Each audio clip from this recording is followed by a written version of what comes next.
Hello and welcome to the Travel Africa Movement's Destination Series. Our country for today is Côte d'Ivoire.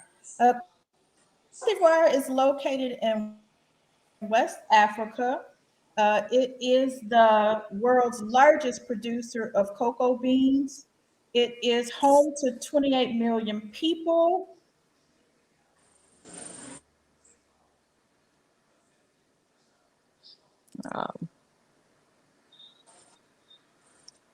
That's not fun. So our alternate host is Nefertiti. So go ahead, Nefertiti. Let's pick up where Michelle left off. Absolutely. Absolutely. So I'll guess that we'll just jump into introductions.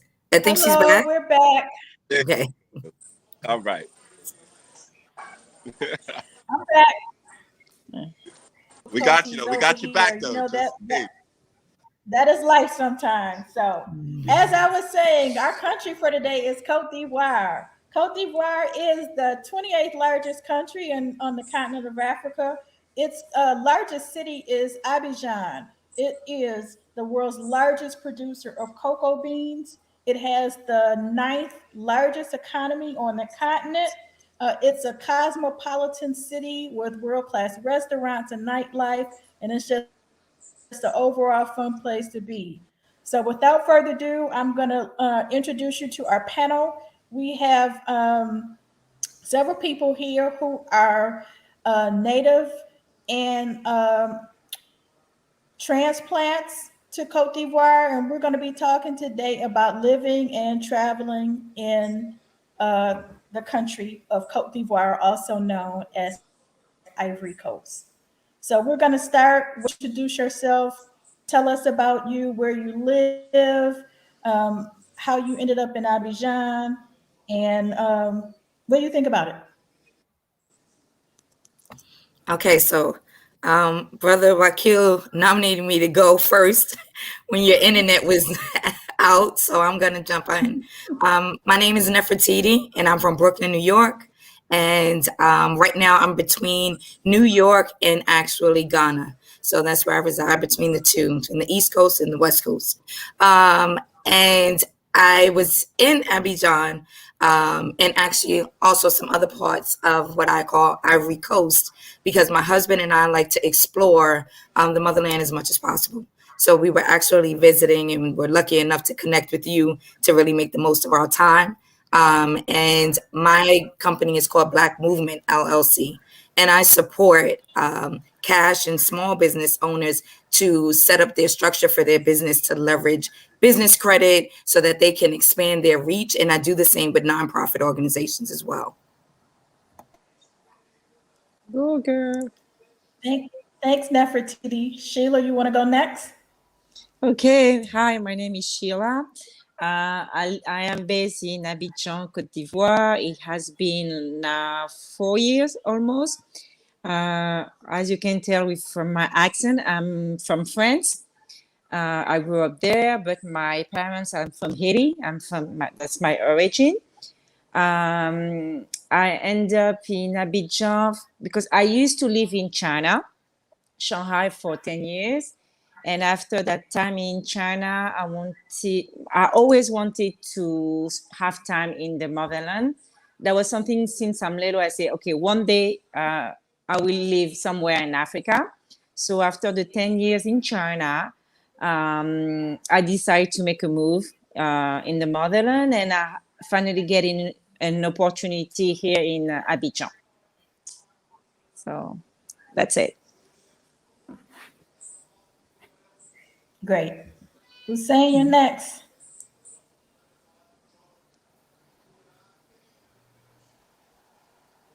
Uh-oh, looks like we may have lost him. Yeah. We're going to move on to our next question. We have a couple other guests that are going to be arriving late, and so they're going to join in when they're available. But we're going to go ahead and get going. So tell me, for you, what brought you to Abidjan, and what do you think about it? There he is. You're back. You want to introduce Okay. yourself first, Hussein? Yeah. Sorry about that. Yeah, Sain No problem. Wakil. I'm originally from Philadelphia. Coming up on my first year of being in Côte d'Ivoire. I was actually on my way to Senegal. Stopped in Côte d'Ivoire and kind of got held hostage. But it's okay. It's not bad. It's pretty. It's nice. I like it. My company is Stay Sane. I'm working with Manny Africa right now on an agricultural rice project, which is really great. So I've been fortunate to leave the big city of Abidjan, and I know Abidjan. Have a villa there and everything, but now I'm out. Like I'm in Africa. It's really great. Yamsoko, Boake, Tabakala, Bwanganu, Abingro, Katiola. So I'm in these areas working on this agricultural rice project. So I'm really getting to see Africa, and I'm loving it. It's great. So Great. So let's talk about languages. What languages do you speak? what was that? What languages do you speak? Oh, I barely speak French. I say hello, goodbye, good day. Do you have? Merci. There. I don't speak French, honestly. If you ask anybody, I don't speak French. Do I make it look like I kind of might understand what's going on? For sure. What I've learned about people in general, I study sociology in school, and what I've learned is that you can learn a lot if you pick up the context and you understand the body language and there's keywords. And if you're paying attention, you're not going to be lost.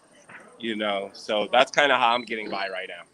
I'm just reading body language and whatnot, and I'm like, oh, non-threat. Okay, we're trying to work out where we're trying to get to. So it's really great, but it would be very beneficial to know the language, but I unfortunately do not. Okay, but it sounds like you're able to manage pretty well without it.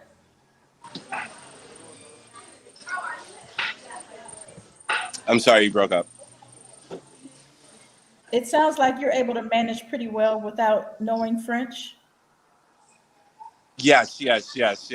And I think another thing is also knowing what you want and having, your confidence.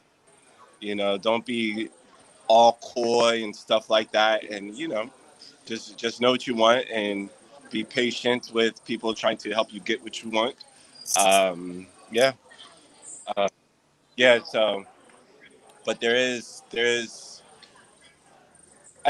think it's great. It's definitely hard, and I'm getting by, but I also want to flourish, and I'm not so sure if you can flourish while being here without learning the language. But I do 100% know you can get by.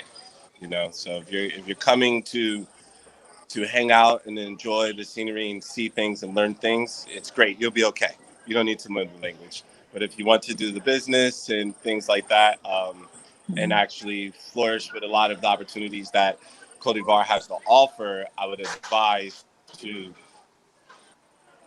be willing to learn the language, start learning the language, and to use the language as much as you do know. So, and that was what also helps me get by, because people don't look at me like I was, it's the, I can't think of the word, but, like the cocky American, like he's not trying to fit in. He's not trying to learn us as we're trying to learn him.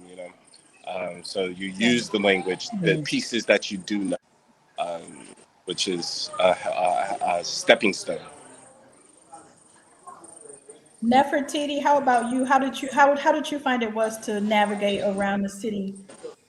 I think Brother Sain nailed it. I don't speak any French whatsoever. But as I mentioned, I'm from Brooklyn, so I'm not like used to one language anyway. I can walk into any store, any neighborhood, navigate with any parent, and oftentimes what I learned was a trick is that the babies tend to be more multilingual. So I was able to connect with teenagers who somebody in the crew, spoke English. So that was really helpful throughout the journey. But we worked it out. Neither one of us spoke any French whatsoever. And we were able to completely navigate. And again, as long as you're not coming off, as he mentioned, as that cocky American, like as if the expectation is for them to speak English, then you're welcomed, you're received, and they'll know. It's almost like kind of like one designated person there. Like as soon as I'm like, and they're like, okay, 1 minute, and they'll go in the back, and then they'll come out with the one person there, and then they'll work it out. And they're really helpful, and they're really supportive in doing that. So I was able to get through pretty.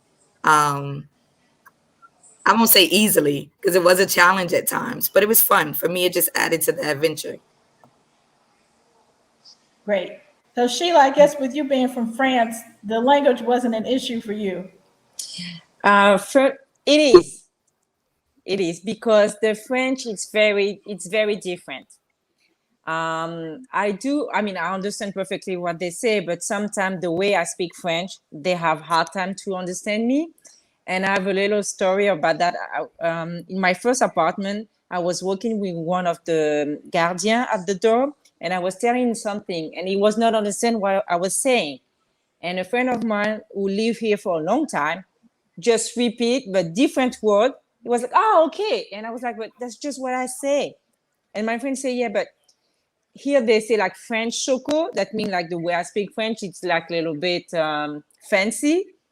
So for them, sometimes we do have a hard time to understand each other. So I do, how you say that, have this problem, but it's a different level. Right, got you. Yeah, it's Yeah, like it's also if you have a they French Canadian, like French from Canada and from France, it's different. So they have expression and the way to say things that we don't understand. So it's that type of issue that I have.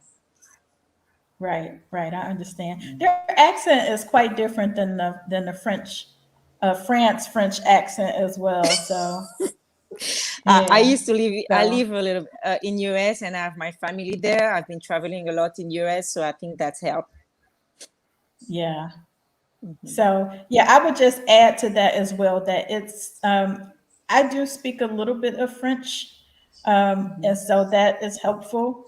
Um, but I do think that if you can learn a few words is good, but I find that people generally are fairly helpful and patient.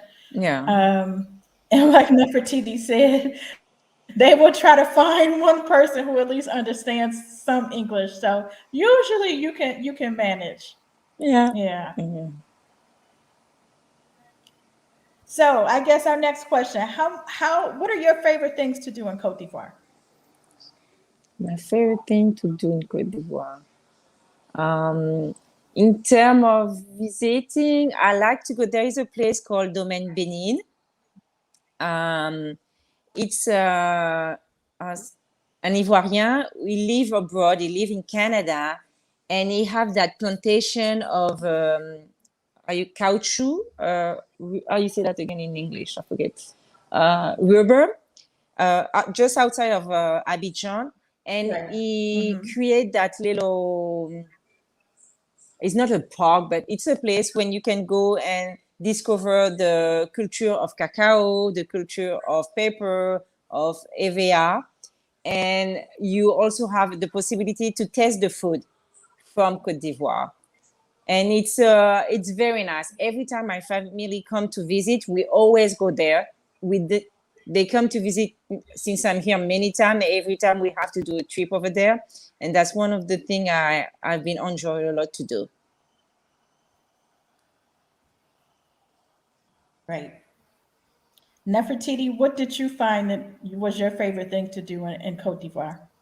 I would have to say visiting Grand Bassam, just kind of learning about the culture and the history of the capital, not always being Abidjan, and kind of moving back and forth and what those dynamics were historically. It was really nice to kind of be there and experience the New Year's festival.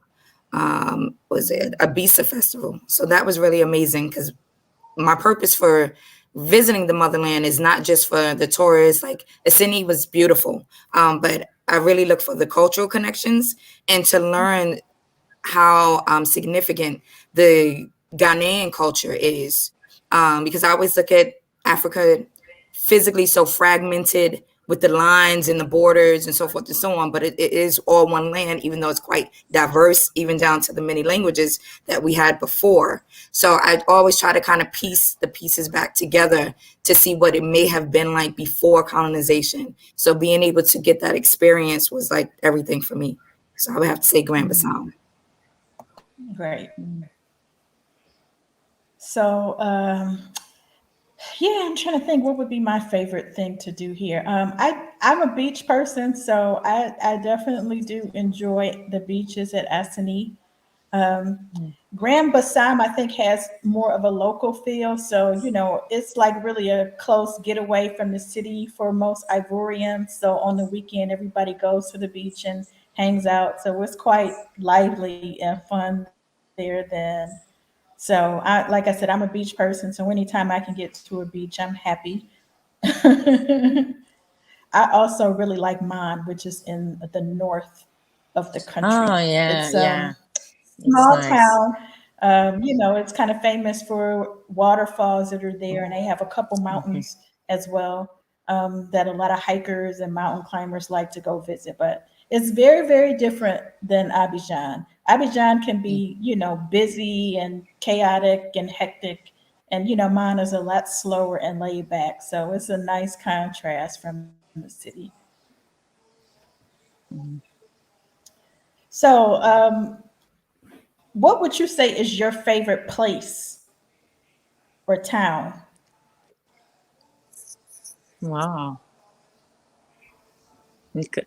I mean, for me, I always live in Abidjan. I went to Yamoussoukro. I like to go to Yamoussoukro, but I don't see myself live there.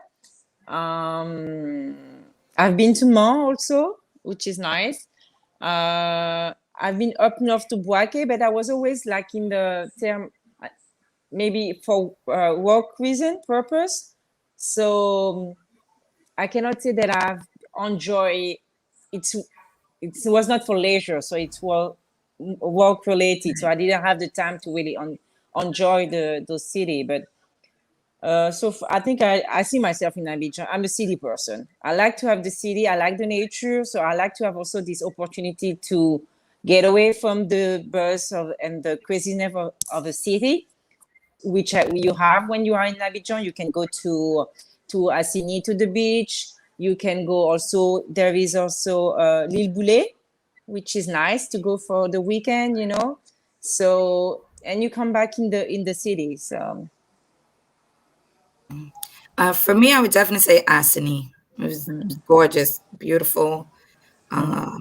Everything from the the vibe and the feel and the nature and the food and people, the music. It was really enjoyable and no cons for the area. So yeah. Yeah. Were you there during the week or on the weekend? Yes, yes. Mhm. Thanks. I said, were you there during the week or on the weekend? I was there during the weekend, I believe. Oh, okay. So you got to see the difference between the two. How if you kind of explain to the guests, what do you how was it different? I enjoyed the week better. The Yeah. week you did. Yeah. Why? I just wanted it to be more relaxed, Yeah. Yeah. and not so many like outsiders, so to speak. Even though I'm one myself, but on a different level. I'll say that. Yeah, that's the thing about Asani. It's during the week, it's so quiet and calm. And it's like the weekend is an entirely different place. Yeah. Yeah. Yeah. So you mentioned about the food, Nefertiti. Tell us about the food. Oh boy, that's gonna be a What struggle. were some of your favorites? So, mm, I had a love-hate relationship with my entire journey with the food. Beginning with breakfast. There's like and I when you mentioned the world's largest cocoa producer, I love chocolate. I'm a chocolate aficionado. I also went to a boarding school that built $1 billion empire off of chocolate. So I woke up to this smell of chocolate every day. So I'm always interested in the source of it, like I mentioned, even in Ghana and the cocoa farms, etc. However, I don't put chocolate in anything breakfast. So from the croissants to the crepes, like it was just chocolate, chocolate, chocolate. There was no syrup. And I was just like, what is happening? It was like already gooey enough. So that was a bit of a struggle. Another time I ordered pizza and it came with 1,000,000,001 toppings from like mushrooms to this and that. And I was like, I just wanted plain. They didn't even serve plain pizza. I was like, but before you put the stuff on, and it was just like, no, like it was almost blasphemous at the idea of doing that. So I learned very early that there's a lot that comes with the food. And for my more plain Jane palette, I have to kind of specify to put everything on the side and let me put it and piece it together. But as far as a favorite, I would have to say the fish. Mm. And it was really awesome just to watch them catch the fish and see the local youth actually working in that way. And it was just really fun. It was a very cyclical nature of the experience of dining there when I was down in Assini. Great. Mhm. Sheila, how about you? What are some of your favorite dishes here in Ivory Coast? Wow, I have so many. But the when I first moved, okay, first after when I was in China, I have one of my friend who is grew up in Côte d'Ivoire, and she was always talking about the plantain aluko, how it's good. I was like, okay, I taste plantain before. That is okay, it's okay. She said, no, no, no, you never taste the plantain from Côte d'Ivoire. When I moved here, okay, I taste the plantain, and seriously, for 3 months for every meal I order plantain. So you can imagine that's so good. But I take so much weight in 3 months. I was really addicted. And then my friend said, you see, you understand. The plantain from Côte d'Ivoire is the best. And I have to say, because I've been traveling, I went to Dakar, I went to Ouaga, and I had plantain. I went to Conakry also. It's not the same. And I have to say the plantain here is unique. I don't know. I don't know what they do, how they make it, but it's completely different. And I really love that. And the fish as well, like la sole braisée. Oh gosh, that's it's a bomb. Yeah, absolutely. I'm a huge fan of the food in Cote d'Ivoire. Mm. I love the fish, the Mm-hmm. poisson braisé, which is like a Mm-hmm. grilled fish. It's cooked in they top it with some type of green sauce, but it's very flavorful and good. I love the Mm-hmm. aloko too, which is the fried Yeah. plantain that you were talking about. It's just it's so good. Love, love, love it. I also like shukuya, which is Oh, shukui. basically Oh, like yeah. grilled chicken with it's chopped grilled chicken. They make it with lamb as well, sometimes goat Mm-hmm. or beef, and it has grilled onions in it as And the well. It's just spicy like con con con. really, yeah, really, really good. Mm-hmm. So But if you have a chance to go to Domaine Bini, you have to. You will like. This is a feast. Like they have a lot of different dish from Côte d'Ivoire, but really, it's really tasty. And also because what it's doing, it's growing everything over there. It's bio, and you have. I invite everybody's coming to Côte d'Ivoire. Have to do that trip to Domaine Bini. It's a must do. I mean, from my point of view.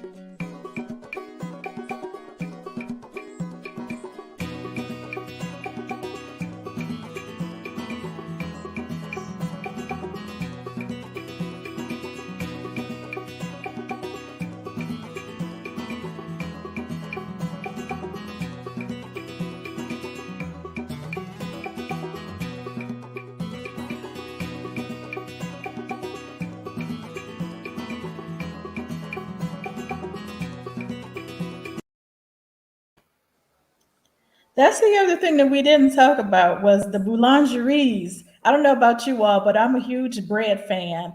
And so I spend way too much time at the boulangerie. So between the baguettes and the croissants and, those nice desserts, yeah, it's nice. And you can find them everywhere. They're literally like almost on every corner. So that French influence is there still and strong. Yeah, So next question it's is still about here. shopping. Ah, Can you hear? yeah, yeah. Next question is about shopping. What are you all? What are some of your favorite places to shop there? Where do you recommend that people who are coming to visit? What are some of the best places that they should go? Grocery shopping you're talking about?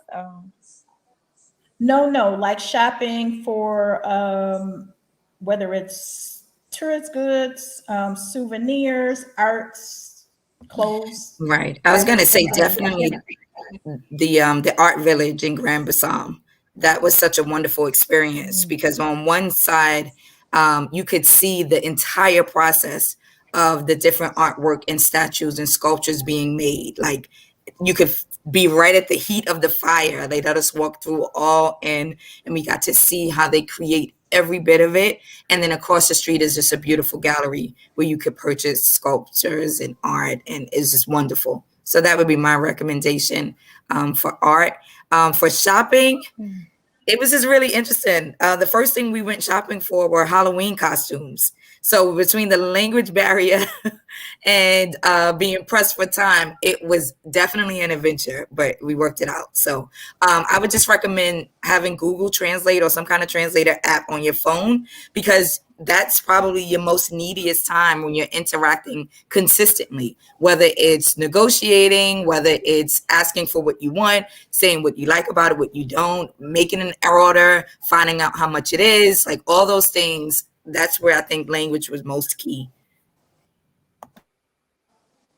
So you said you went shopping for Halloween costumes. Where did you go? Where didn't we go? Okay.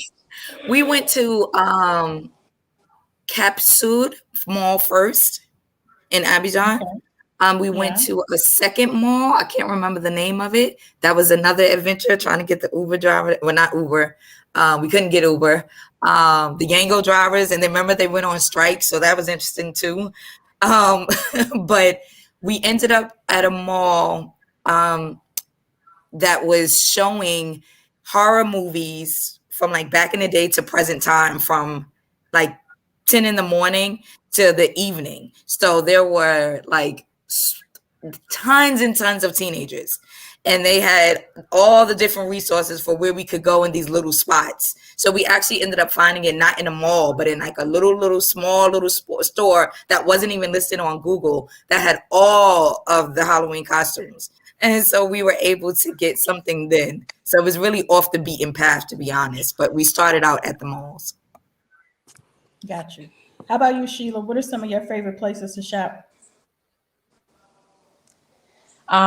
Every time I have to go back home and I need to bring present for my friend, there is an épicerie called Épicerie d'ici, and they have all those little knickknacks from here, so you can buy in very nice packaging, like dry fruit. You can buy coffee and everything. It's part of a cooperative. I don't know if that's the word. I don't know how to say that. Sorry, in English.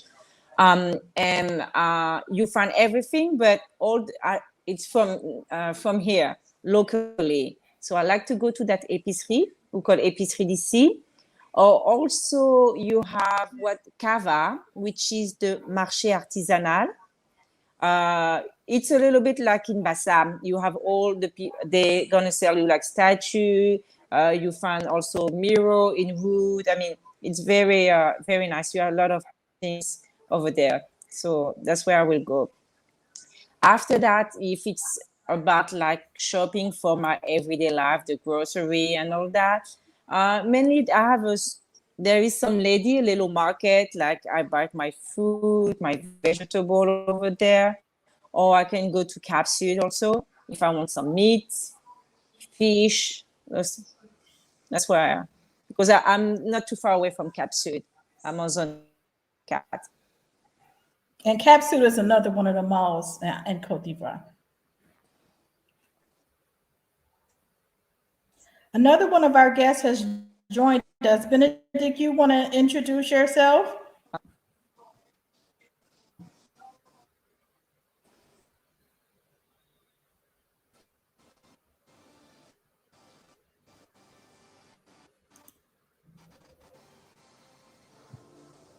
Hello, were you talking to me? I did. You want to introduce yourself? Okay, I think it's got a little bit. Hi everyone, and I think I recognize Sheilla, but I don't think she recognized me. But my name is Benedicte. You can just call me B. I've been living in Côte d'Ivoire for over 8 years now. I'm from Congo Brazzaville. And so I own here a nonprofit that train girls in becoming tour guides. So it's a way for them to learn how to empower themselves. They get leadership skills. They also get public speaking skills. And it's a way also for them to earn money on the side, knowing that the minimum wage here is less than, it's a bit more than $100. It's not even $100. So it's a way also for them to be able to get employment later with other tourism organizations that are in Côte d'Ivoire. Okay, great. So you said that you're originally from Congo Brazzaville. You've been here about 8 years.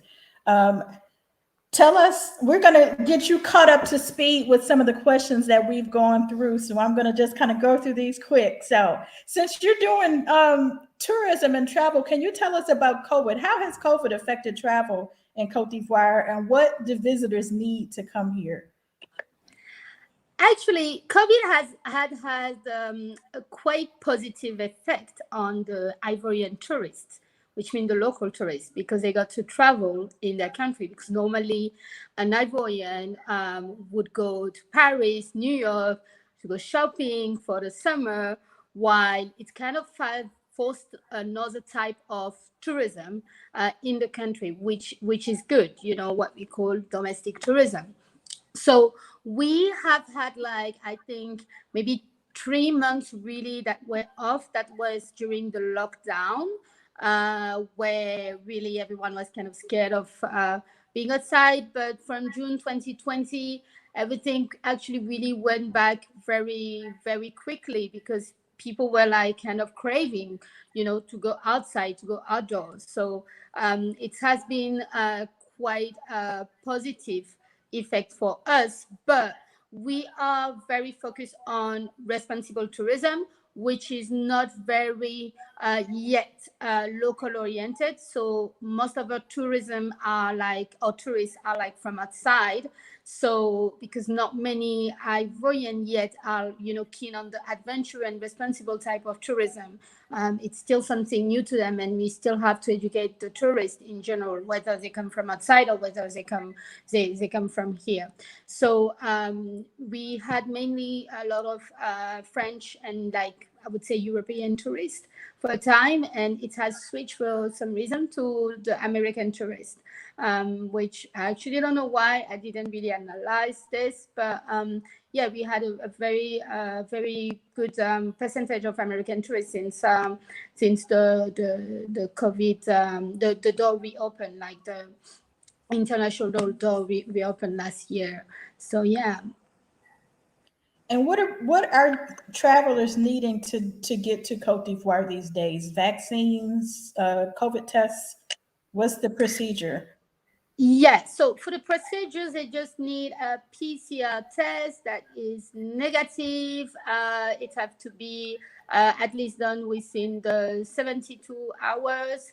And to leave the country, it's the same, unless I don't know where they're going, but normally to leave the country, it's just negative PCR. So you don't, like, vaccination here is not mandatory to go places. It's just recommended. No one will force you to get vaccinated here. Although, the government is really trying to get everyone vaccinated, but you have to see the bigger picture of COVID in terms of Côte d'Ivoire. Not everyone is equipped to move and get vaccinated, for instance, and not everyone is informed on what COVID is really doing to the world. Okay, great. So tell us about what are some of your favorite places in Côte d'Ivoire? Wow. Okay. So there is Granberry that I really like. The thing with Granberry, it's basically it's still by the ocean, the Atlantic Ocean, but it's like somehow covered by rocks. So it means the water is very still there. So you get very beautiful sand beaches there, and which are untouched. And you also have like you can see the turtles going into the water. This time of the year where the turtles are also opening. It's very beautiful to see. It's so untouched that's why it's beautiful. It's very natural. I love my adventure tourism, so I love my being by the beach and just like my feet straight in the water, and you have a lot of accommodation like this in Granberry Bay, which is a very laid back, I would say, city, and a very, very laid back destination. It's not crowded like Abidjan or even like Assini, because I know everyone likes Assini. So it's just very natural and untouched, and you have waterfalls there. You can go fishing, and that's the advantage. The water is still. So while in other places in Côte d'Ivoire, when you go a bit more on the Abidjan side, the water is like the strong ocean. So you don't get to enjoy the water the same way, while in Granberry you can actually swim, and this is a very good advantage. I also do very enjoy Mons because I like hiking. And in Mons, they have 18 mountains, so 18 peaks. So you will always get to do something in Mons if you love hiking. So far, I've hiked 4 of the 18 mountains, so I still have a lot to do there. And it's very scenic area. It's by Guinea. It's on by the border of Guinea. And it's colder there. It's not cold, but it's just colder. And it's very refreshing because the culture there is the Yakuba, and they very embrace the culture. You can see like a lot of dancing, for instance. The villages are very welcoming there. You can eat the food from there. So there is very a different vibe that you have to learn with mask and everything. So this is what I really like about this part of Côte d'Ivoire. I would say my third will be Abidjan. I'm a city person at the end of the day, so Abidjan has a lot to offer from both sides of the bridge. And you never know where it can get very quiet and beautiful. So in Abidjan, I have my little spot. Maybe you know it. It's Bini Lagoon. So it's by the lagoon, and it's a very clear.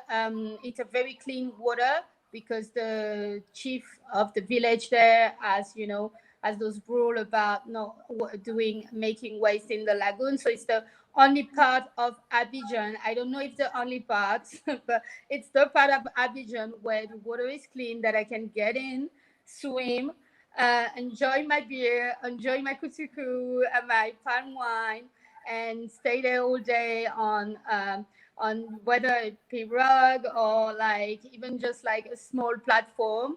And the owner Bini, which is a partner, business partner as well, who has recruited many of my girls, is very welcoming. And obviously his team, since I've trained them, are very welcoming as well. So it's really the part where I like to hide actually on the Sunday. Actually was there today. So and sometimes I take just my laptop with my little Wi-Fi box, and I just go and work from there, and it's just very pleasant. Great. So next, let's talk about areas of Abidjan.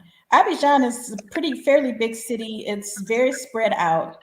And as you all know, there are so many different areas of the city. Each has their own different vibe and, different types of neighborhood.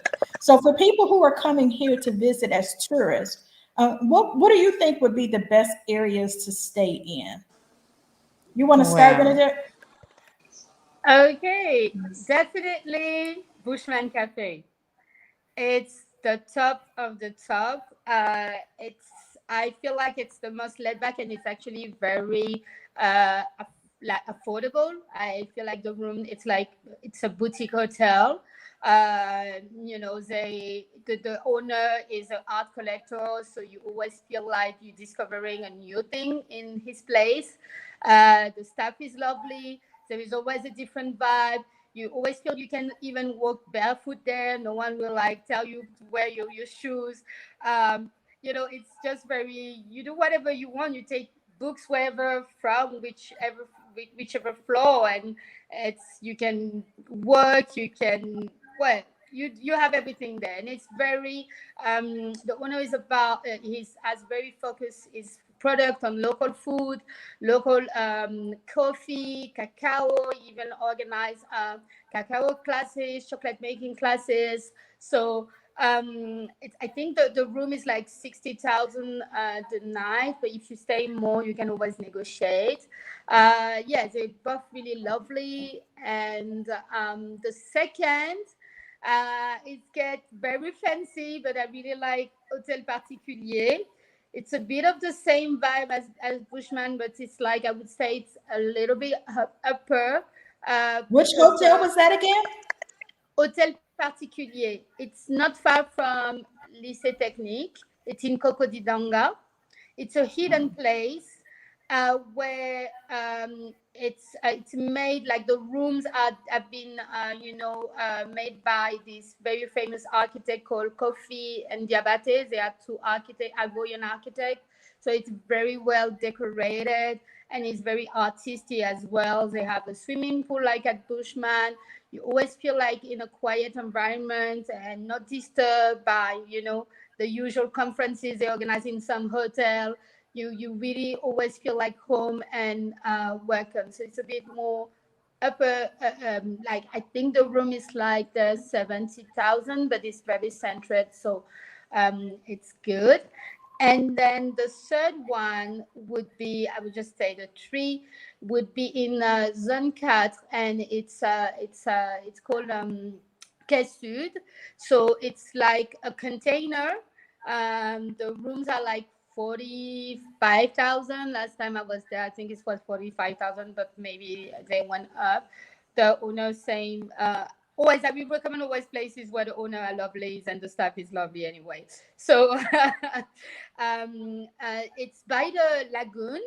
So it's very like, you feel like you're in a container, and it's very like, you feel like in a modern Abidjan because it's like the Zone 4 area, but still you get this very welcoming vibe of Abidjan. So it's not too restrictive. Same, you can really feel comfortable there. They have also a swimming pool.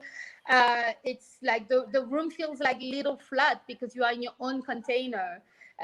So it's very, very cool. I found this place original, and I know for a fact, I think the owner want to like sell it and or wanted to like give it to someone or sell it to someone. So she's still looking for a new owner, just in case someone wants to move in Abidjan and have a new business. Tell us the name again.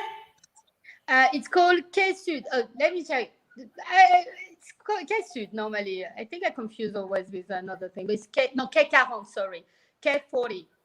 So QUAI 40. Gotcha. Okay. Sheila, how about you? What would you say would be recommended areas of the city or hotels, guest houses, or places where you think people should stay if they're visiting Abidjan? Okay, there is Hotel Epic, but I don't know if the same hotel that Benedicte was talking about, because he's also the Hotel Epic is a different one. But the way you describe it is a little bit like the Hotel Epic. I love the Hotel Epic. It's very nice. I mean, it's an old house. They completely refurnish it and redone it, and the job they did inside, all the furniture is a piece. It's a piece of art. For me, I like it. I like to walk in. I like this vibe. You walk in a hotel and you see like the bench. I mean, you can see the work and all that. So it's a very special atmosphere, and I really like this hotel. I like to go also even for the day because they have a pool. We went there with my boyfriend. We just stayed there, so that's nice. This one is in Cocody-Dangan. Also, I live on Zone 4, I have to say. The people who live on Zone 4 have the bad habit to stay in Zone 4. But there is a boutique hotel called Wemea. The owner is French, and she have the restaurants.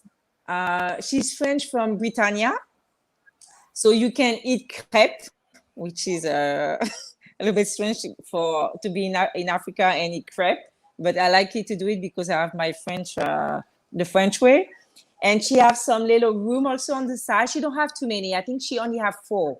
So, but each room is very decorate differently, and that's in the middle of the city in Zone 4, which is I think from my point of view, if you have the chance also to get an hotel in Zone 4, it's nice because you have a lot of things happening in Zone 4. You have a lot of, that's the part they say of Abidjan, which is very lively.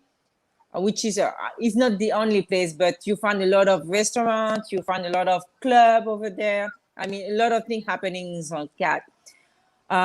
In a totally different atmosphere also, and I think price-wise, they're not that bad. Not that bad. Is the Roofs Hotel? It's a hotel. How you call that? Service apartment. If you do a long stay, that can be a good option as well. But in terms of hotel, I mean, you have for all the pocket. That's the good thing here. You have for every pocket. You can find something that will suit you. Great. How about you, Nefertiti? Sure. So, coming into a new place and knowing that the language was going to be an issue for me, I initially stayed right at the airport at Radisson Blu, and I had a wonderful stay. They had English-speaking staff at the front desk, so that was really helpful with just easing into Abidjan. And from there, I was able to kind of explore, get some insight, and then go out and explore it for ourselves. And then come back and kind of regroup and just figure out what we learned about placing an order for food. Just flushing through those kind of nuances after traveling a lot, it was just really convenient. After that, we also stayed in what they call Little Manhattan. And again, being from New York, it was just like, okay, that's interesting. But it was cute. It was a nice little try. But we quickly learned that it's not like New York in regards that the city that never sleeps. So it was like all these great restaurants and, you know, all these reviews, but it all shut down. It seemed like it's only during the weekday when people are there. So that was really like that was a misread for it, because it's not, you can't be like Little Manhattan and be closed on evenings and weekends. So it was really weird, but it was a nice little area. And I think the overall area is called the Plateau. So that was an interesting stay as well, just trying to, you know, see the different dynamics of being there and staying there. The other place was the floating island. I have no idea how they say it in French, so I'm not even going to try. But the floating island was pretty cool, with the gentleman who created his own island with all of the recyclables. So it was literally just crates and crates and crates of plastic bottles. This And the is entire island floats. So I think it's Joan saying something. Sorry. no, carry on. I will say something after. Okay. So that was really awesome. And they have rooms where you can stay overnight, that have their own bathroom as well. And we dined there, and there's a pool, there's a jacuzzi. So that was also a kind of like a once in a lifetime ish experience.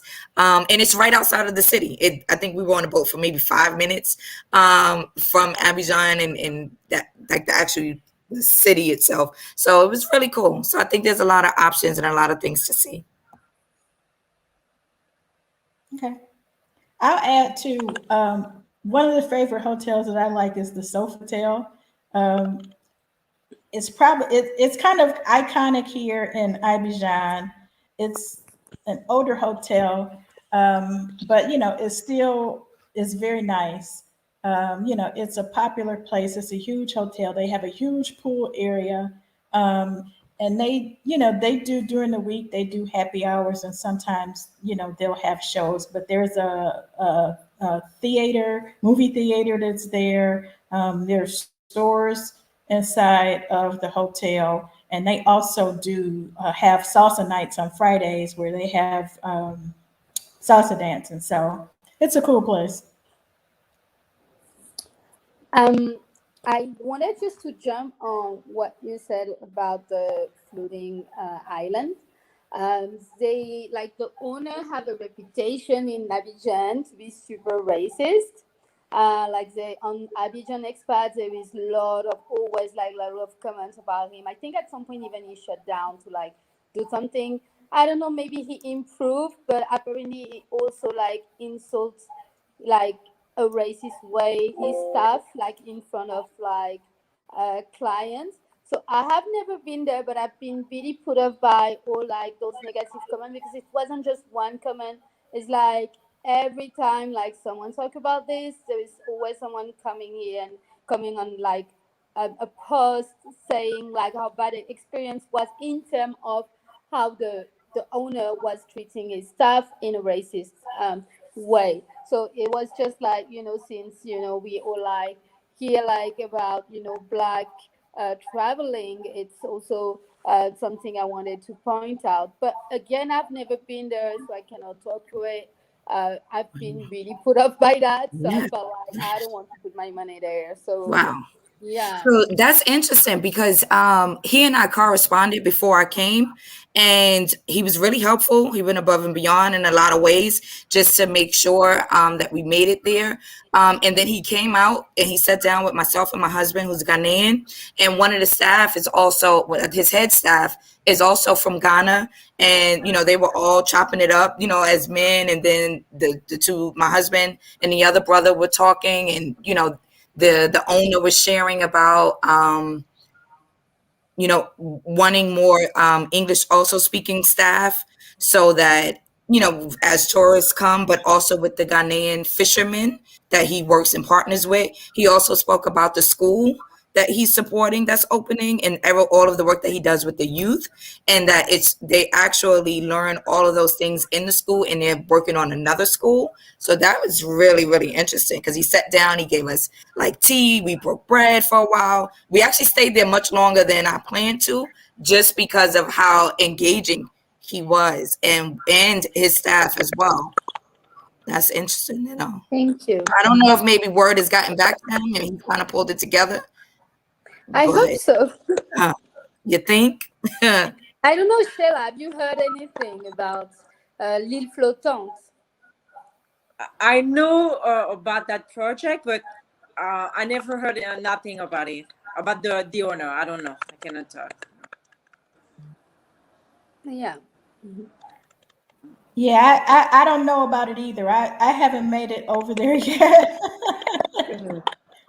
But it's still on, because I thought at one point I heard it was closing or something like that. So I don't know. Maybe we should look at it. Yeah, it's still on.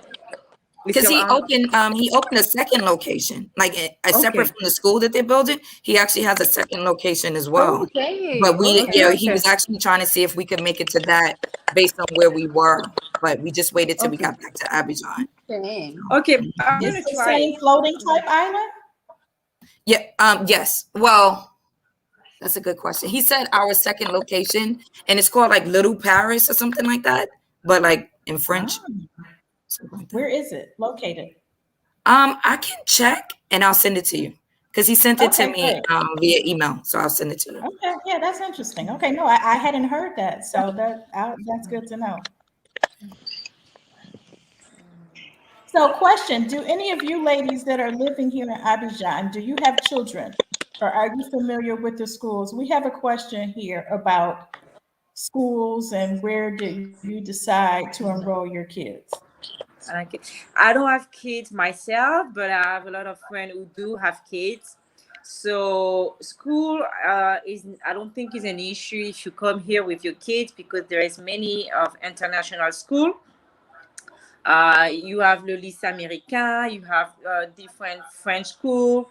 So in terms of school, people who decide to make a move here, I don't think they have to be worried.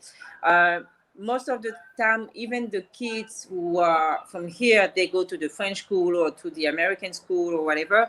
But after so in French is the collège. So I think in US, it's before going to university.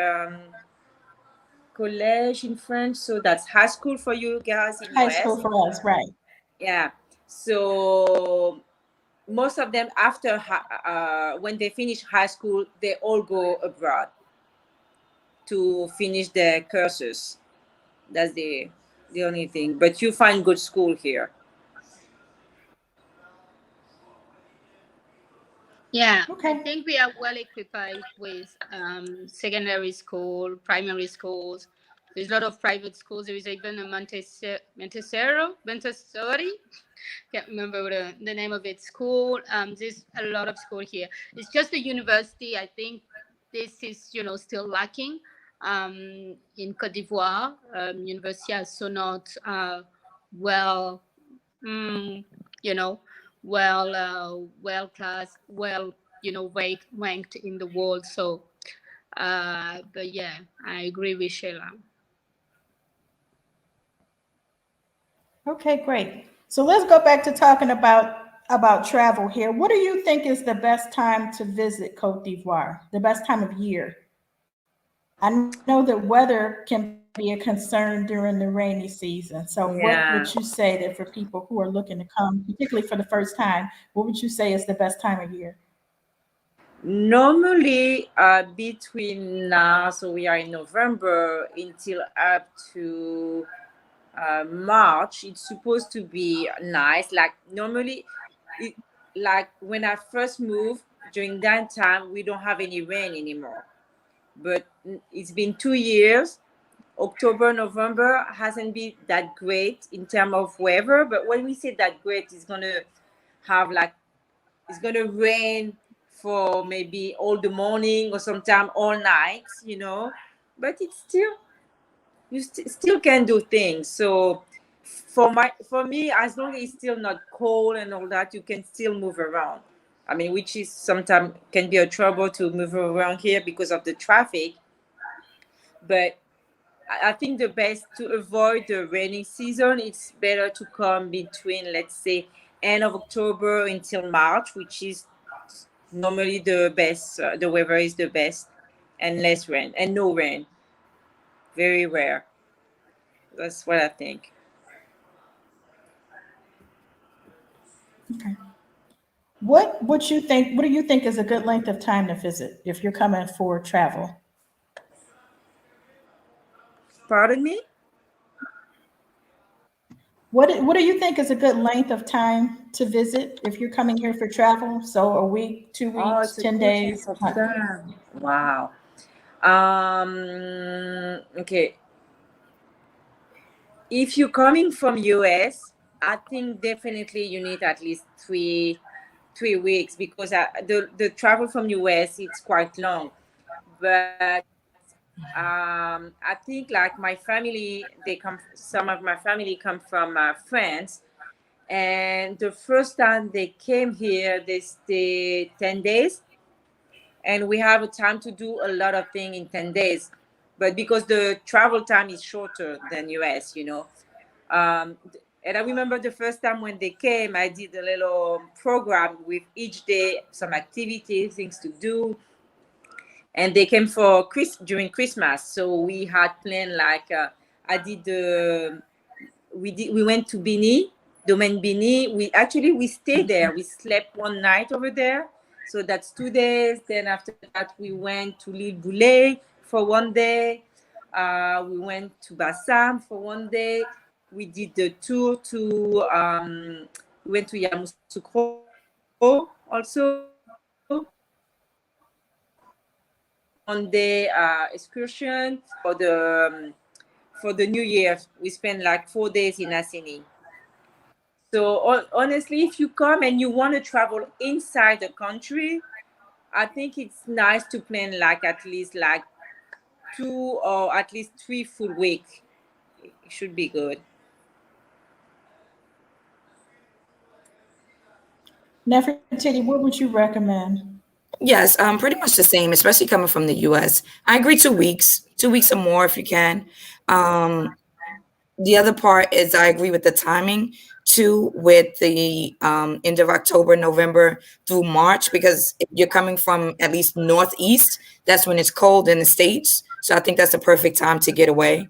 And it works out with the season and the weather in Ivory Coast as well. And again, the rain, it's warm. And so, like Sheilla was saying, you still can go out. It's not the entire day. It's not like the whole day is a wash.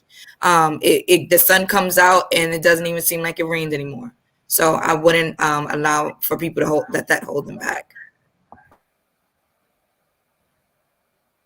So Benedicte, we were talking about the weather and what's the best time of year to visit and what's a good length of time to visit. Yeah, sorry, I was actually there. I was doing something. So yeah, I agree with Sheilla. From October to March, it's a great time, and also that it's rain, but it doesn't rain all day, so it's like really like heavy. But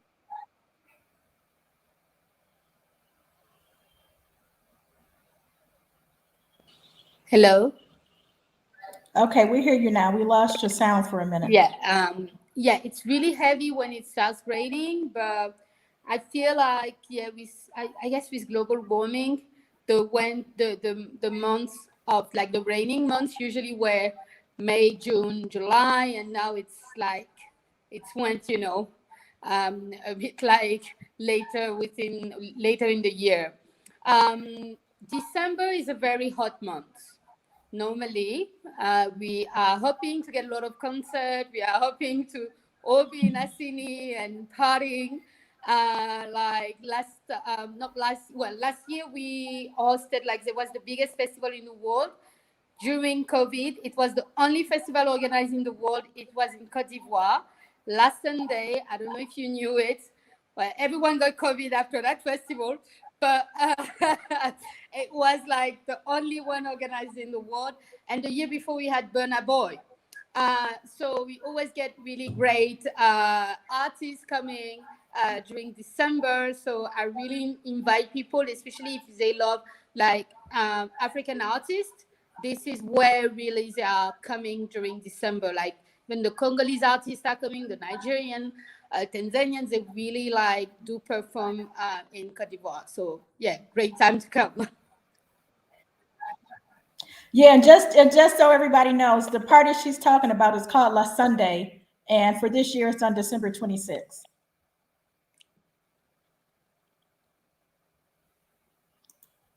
So we have another question here. If you guys can chime in and answer.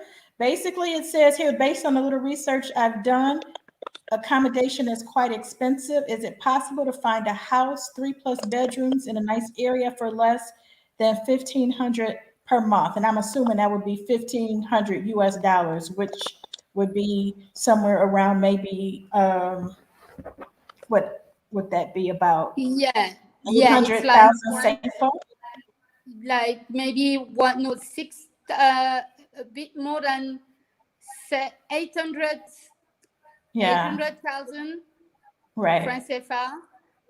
Yes, that's definitely large. The only thing here, like a lot of owner ask you to pay ahead. Sometimes like 1 year, it's not allowed, but they still do. And you know, if you don't have the cash, like, you know, if you have to pay for 1 year of rent, you know, that is very like, but they are not allowed normally. Normally it's 3 months rent they ask you, but I mean, like, this is definitely Zoncat, Zoncat, I would say house, but you can find some also in Cocody. In Cocody, you have a lot of beautiful area and safe area. Most of places usually have a watchman, and they have like secured, you know, with camera and everything. So yeah, it's okay. 1,500, it's okay. It's even a lot. Sheila, you want to chime in? What do you think about that budget? Yeah, the budget seems to be okay. People have to, yeah, Abidjan can be very expensive. It can be. It depends how you live for sure, but like in terms of accommodation, also for food, if you don't, how you say that, adapt, and like for myself, okay, I really mix between European food and I would say local food. But if you eat like all the time, like Western food, that can be very expensive. So Abidjan is not that cheap. Like you will say, oh, I'm going in Africa on a holiday, everything's going to be cheap. It's not the case in Abidjan. Abidjan can be very expensive. Even if you go to a restaurant, I'm not talking about like local restaurant, but even though you have some restaurants, sometimes they charge you some price and you say, oh my, when you look at the price, it's almost the price like in Paris. So housing, that budget can be okay, but you need to look, and also I've been lucky because I never had bad experience with owners. Sometimes they can be very difficult also in the way that they don't okay, they get the rent at the end of the month and then okay, you're going to call to fix this and they're going to take a long time, but I guess it's the same everywhere in the world. Yeah, if I can chime in too, I would say that budget is definitely doable, dependent on the location. Um, Being in some of the areas in Zone Cop or Mercury, that might be a bit low for budget. But if you go to some of the northern suburbs, I think it's definitely doable.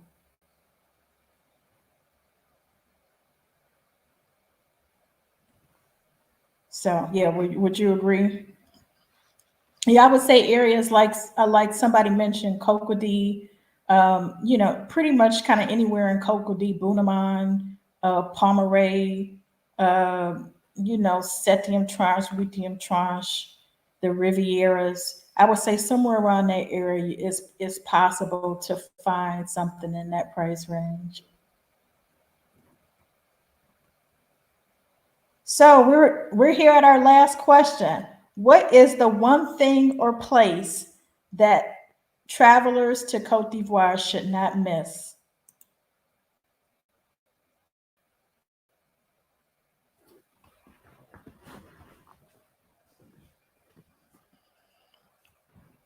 I have one restaurant that I really like, and I think people also should try. Okay, first is Domaine Benin. I say it's a must do for the experience of local food. But there's another restaurant called Sain, and this one I really love that restaurant because they use local dishes, traditional dishes, and they make it like more gastro. So they have like a chicken with chocolate sauce. Oh my god, it's a kill. It's a bomb. They do a dessert with a baobab also. I mean, and I think people have to experiment that restaurant. This restaurant is in Plateau, and I really every time I have somebody who come to visit, I love to take them there for a dinner because and the decoration of the restaurant is nice. The people are very nice over there, and the food for me is just great. It's the way they play with local dishes to make it gastro. I really appreciate that. And I would just go back to what I said before with Grand Bassam, especially for the art.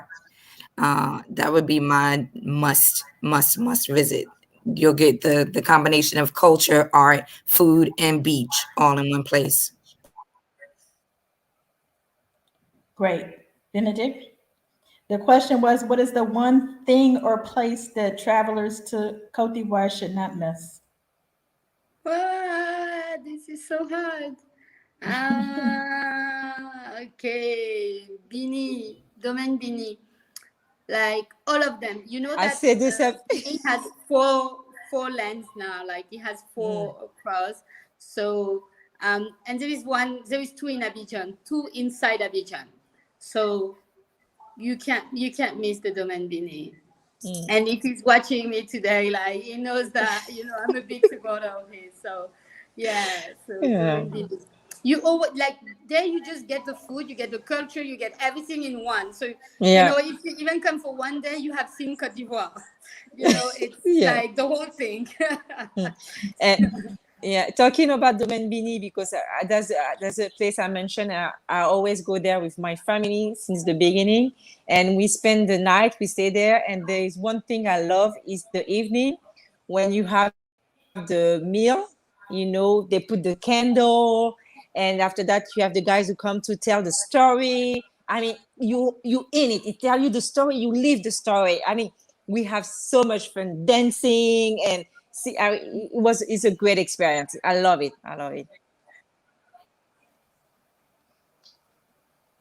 I guess for me, I'm gonna go with food and nightlife.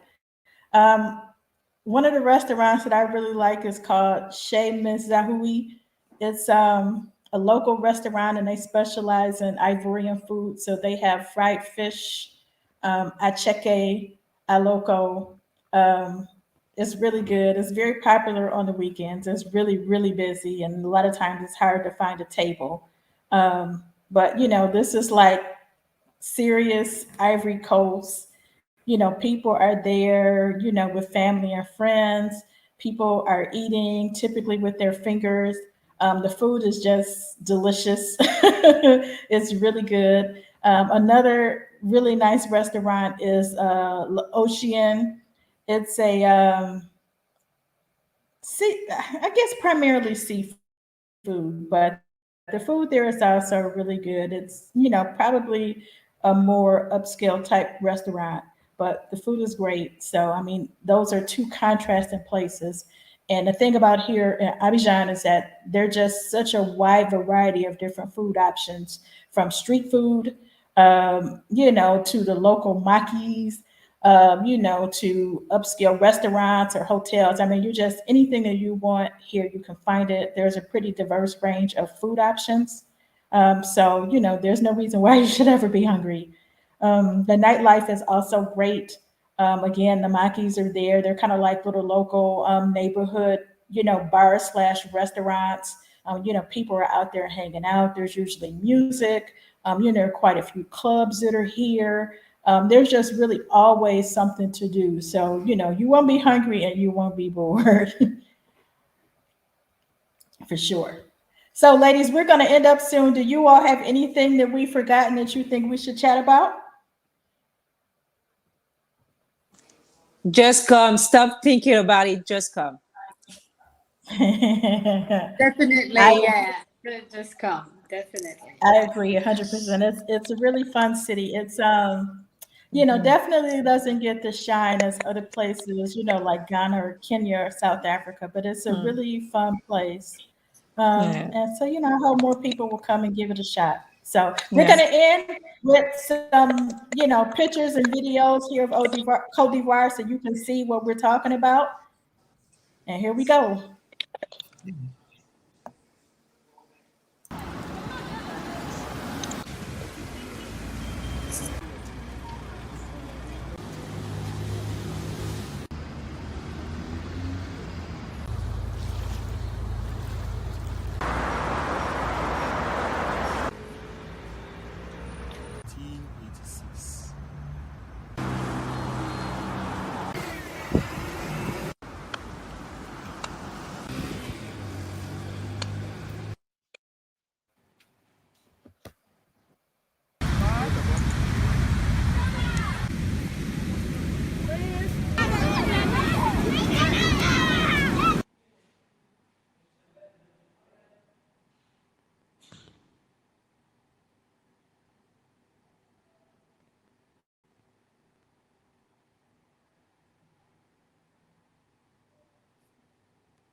And with that, we're going